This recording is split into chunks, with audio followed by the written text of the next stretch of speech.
Hello friends, जय माता दी। कैसे हैं आप सब। दोस्तों, हम सभी इस धरती पे आए हैं और एक न एक दिन हम सभी को जाना है।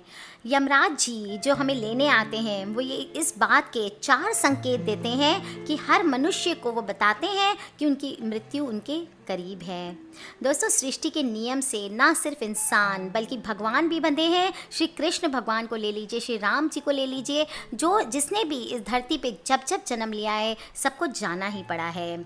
भगवान को भी इस नियम का पालन करना पड़ता है, इसलिए जब भी भगवान ने मनुष्य रूप में जन्म लिया तब उन्होंने अपना शरीर त्यागा है। फिर मनुष्य की क्या बात है दोस्तों। लेकिन मनुष्य के अनुरोध पर यमराज जी ने मृत्यु से पहले 4 संदेश देने का वचन किया था, जिसका पालन आज भी यमराज जी करते हैं। इसके साथ ही मृत्यु बिल्कुल करीब आने पर कुछ एहसास दिलाते हैं कि अब वक्त पूरा हुआ, अब शरीर त्यागने का समय आ गया है, चलो।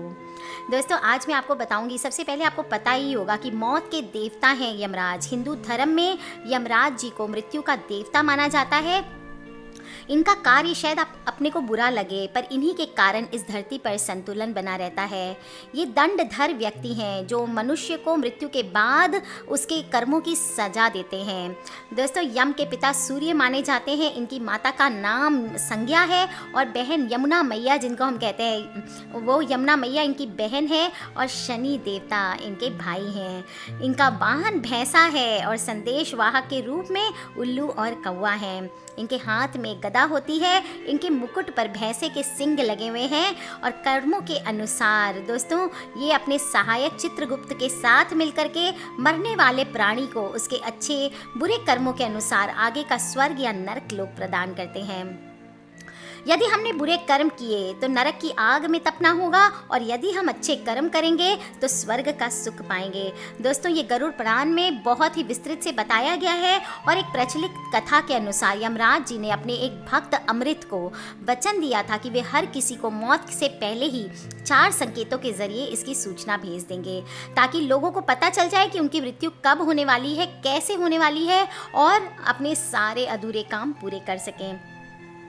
जब हम इसकी बात करते हैं दोस्तों, तो हम ये बात नहीं करते अकाल मृत्यु की, क्योंकि वो कोई नहीं जानता। हम बात करते हैं नॉर्मल मृत्यु की, जब एज होकर के इंसान एक बुढ़ापे की वजह से उसके बाद प्राण त्यागता है। और उसके पहले हर इंसान को, आपने कई बार बड़े बूढ़ों को देखा होगा, वो कहते हैं बुला लो, इन लोगों को बुला लो, हमारी बेटी को बुला दो ताकि हम उनसे मिल लें आखिरी बार, हमारे बेटे को बुला दो, पोते पोती को बुला दो ताकि हम उनसे मिल सके एक बार। जाने के पहले उन्हें संकेत मालूम पड़ जाते हैं। दोस्तों, हमारे बुजुर्ग बहुत ही एक्सपीरियंस थे, बहुत ही नॉलेजेबल थे, और उन्हें ये जो भागवत गीता के पाठ होते हैं, रामायण पाठ होते हैं जगह जगह, उसके द्वारा बहुत सारी नॉलेज होती थी शास्त्रों की। शायद हम जो स्कूल में एजुकेशन करके पढ़ते हैं 10 सालों में, उससे ज़्यादा उन्हें क्लास, वो जब 10 साल 15 साल के रहे होंगे, तो ये जो भागवत कथा आदि होती थी उससे ज़्यादा ज्ञान उन्हें उस समय रहा होगा।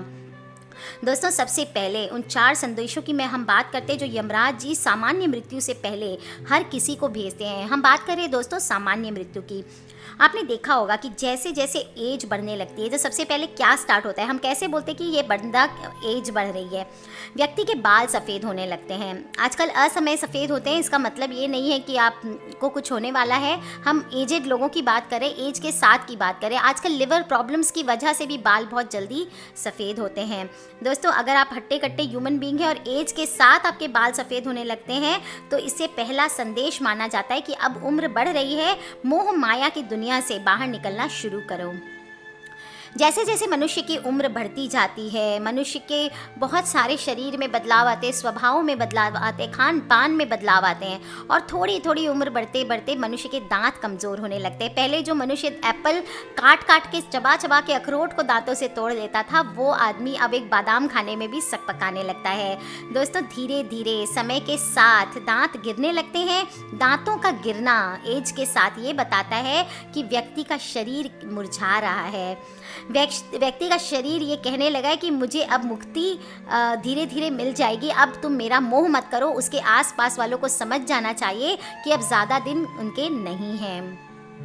तीसरा संदेश यमराज हमें तब देना शुरू करते हैं जब मनुष्य की ज्ञान इंद्रियां, जैसे सुनना, देखना, ये सब चीज़ें, चश्मे आजकल छोटे छोटे लोगों के लगते हैं, हम उनकी बात नहीं करते हैं, जो एजड लोग हैं उनकी बात करते हैं, जिन्हें शायद बिना चश्मे के, मैं अपनी दादी माँ की बात बताती हूँ, शी वॉज 85 साल की थी और उनको पूरा आराम से बिल्कुल वो बिना चश्मे वश्मे के वो देख पाती हैं दोस्तों। लेकिन धीरे धीरे जब ज्ञान इंद्रियां कमज़ोर पड़ जाती है, व्यक्ति की सुनने और देखने की क्षमता कम हो जाती है, इस समय यमराज जी कहते हैं अब दुनिया की बातें सुनना छोड़ो, पड़ पंचायती छोड़ो, दूसरों के मामलों में दखल अंदाजी मत करो, आत्मचिंतन करो, समय आ गया है गृहस्थी का, फालतू के मोह माया का त्याग करो और मनन करो, ध्यान करो, उस ईश्वर से कनेक्ट करो ताकि मुक्ति में परेशानी ना आए। दोस्तों ये होता है तीसरा संदेश। चौथा संदेश ये देखते हैं यमराज जी जब मनुष्य की कमर धीरे धीरे उम्र के साथ झुक जाती है, शरीर अपना बोझ उठाने में असमर्थ होने लगता है, सहारे की ज़रूरत पड़ जाती है। दोस्तों तब ये बात यमराज जी हमें इस उम्र में समझाते हैं कि बाहरी सहारा लेने की बजाय अब ईश्वर का सहारा ले लो, वही तुम्हें कर्मों के फल से उत्तम लोक में स्थान दिला सकते हैं। दोस्तों जो मनुष्य यमराज के इन 4 संदेशों को नहीं समझता है, वो व्यक्ति नरक में जा करके यमराज से दंड पाता है। इसके पश्चात भी पुराणों के अनुसार जब कोई मनुष्य मरता है या आत्मा शरीर को त्याग कर यात्रा प्रारंभ करती है, तो इस दौरान उसे 3 प्रकार के मार्ग मिलते हैं। उस आत्मा को किस मार्ग पर चलना जाए, ये सब उसके कर्मों पर निर्भर करता है। 3 मार्ग कौन कौन से होते हैं दोस्तों? अर्ची मार्ग, धूम मार्ग और उत्पत्ति विनाश मार्ग। दोस्तों सभी मार्ग से गई आत्माओं को कुछ काल भिन्न भिन्न लोक में रहने के बाद पुनः मृत्यु लोक में आना पड़ता है और अधिकतर आत्माओं को यहीं जन्म लेना और यहीं मरकर पुनः जन्म लेना होता है। जो अर्ची मार्ग ब्रह्मलोक और देवलोक की यात्रा के लिए होते हैं, वहीं धूम मार्ग पितृलोक की यात्रा पर लेकर जाते हैं। उत्पत्ति विनाश मार्ग नरक की यात्रा के लिए होता है। यजुर्वेद में ऐसा कहा गया है कि जिन्होंने तप ध्यान किया है, हम जितनी भी पूजा पाठ की रोज बातें करते हैं दोस्तों, उसको हम सच्चे दिल से अगर श्रवण भी करते हैं ना, तो हमें पुण्य की प्राप्ति होती है और शरीर छोड़ने के बाद ब्रह्मलोक में जाते हैं, ब्रह्मलीन हो जाते हैं। जो सत्कर्म करते हैं वो भक्तजन स्वर्ग जाते हैं और स्वर्ग अर्थात वे देव बन जाते हैं। तो दोस्तों देवता हम कैसे बनते हैं? हम अपने कर्मों से बनते हैं। अगर हम इस पृथ्वी पे रहते रहते अच्छे कर्म करेंगे तो हमें देव योनि अपने आप प्राप्त होती है। लेकिन अगर हम राक्षसी कर्म करेंगे, गलत काम करेंगे, लोगों को मिसगाइड करेंगे, लोगों के साथ गलत बर्ताव करेंगे, तो कुछ प्रेत योनि में अनंत काल तक भटकते रहना पड़ता है और कुछ पुनः धरती पर जन्म ले लेते हैं। दोस्तों जन्म लेने में ये ज़रूरी नहीं है कि मनुष्य के रूप में ही उनका जन्म होगा, मनुष्य योनि में जन्म होगा। अलग अलग बहुत दिन तक भटकती हैं आत्माएं। दोस्तों कभी आपने गरुड़ पुराण सुना होगा, तो आपने सुना होगा किस प्रकार से यातनाएं झेलनी पड़ती है, कौन कौन से द्वारों से भटकना पड़ता है, तब जा करके।